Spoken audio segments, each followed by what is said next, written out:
Listen, a team that will not get to a championship anytime soon. Let's pivot over to the NFL. And Canty, I know you told me don't do that. And if you guys are fans, the listeners, the viewers, and you follow us on social, you know we talked about the Commanders versus the Seahawks. And I said this specifically. I said Jalen is giving me RG3 vibes. I didn't jinx him. You know, I grew You up in the did church. say They it. call that a prophet. They don't call that a jinx. The You way I did grew say up. it. You You feel did me? say So it. Jayden Daniels, he's gotten injured. We're going to talk about a tough breakdown. Jayden Daniels, the quarterback from the Washington Commanders, dislocated his elbow in the fourth quarter, 7 minutes and 39 seconds left. I want to put that time out there because a lot of people have been saying that they should have sat him down. There was opportunity to come back, so he shouldn't have sat down, but we'll get to that point. But it was a 38-7 blowout. At that point in time, it was not. Daniels took a big sack hit from Thomas. What do you feel about seeing history repeat itself? And I want to say one thing real quick, just on the insight. Same stadium, same opponent, same quarter, different injury. RG3 all over again. What do you think, brother? Man, they calling him RG4, and I feel bad, but the Commanders fans are well within their rights to meet this with a degree of skepticism in terms of the franchise being able to handle a guy that has generational talent written all over him at the quarterback position. It's the most Yep. important position in all of team sports, and yet somehow they can't help but allow this guy to continue to be put in harm's way. This is the third straight injury that we've seen from Jayden Daniels this season.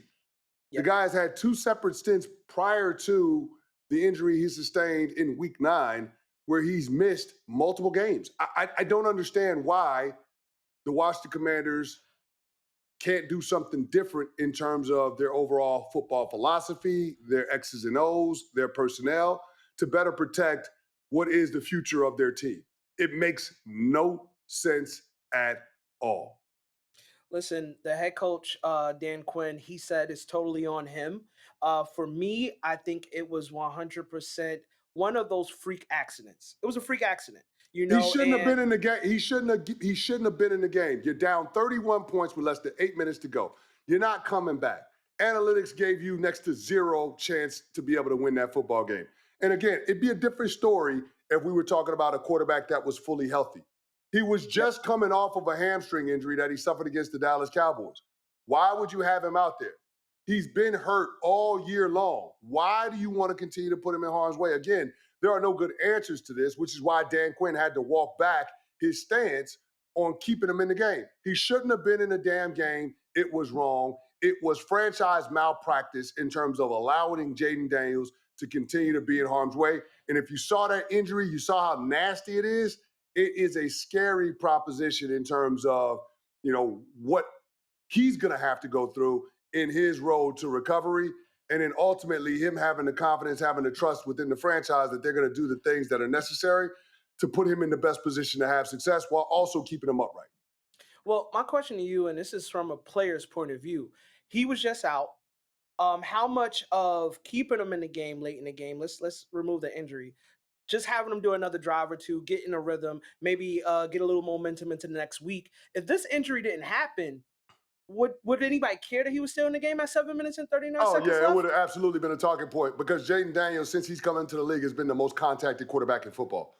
Why are you going to subject him to needless punishment? It makes no sense. Yep. And this is a guy that coming into the league in 2024, we all had serious questions about durability because he's slight of frame. He's not the biggest guy. He in a lot of ways, is built just like RG3. And we knew RG3 had a track background, didn't really look like a football athlete, but he's fast as hell. Jayden Daniels, a lot of those same elements. He's got an absolute ham cannon in terms of being able to throw the football. He's one of the best runners with the football in his hands, but you just worry about him taking unnecessary hits, especially when he's not 100%. And that's the part that bothers me the most. Now, here's the thing. The Washington Commanders play a hell of a lot of shotgun. Only the Mhm. Cincinnati Bengals have played more shotgun snaps since Jayden Daniels came in the league in 2024. How does the Cincinnati Bengals starting quarterback Joe Burrow look? Oh, I don't know. We can't see him because he's hurt. So the Yeah. point is, when you're in shotgun all the time, there is no deception. All 11 sets of eyeballs on the defensive side of the ball know exactly where the football is at all times.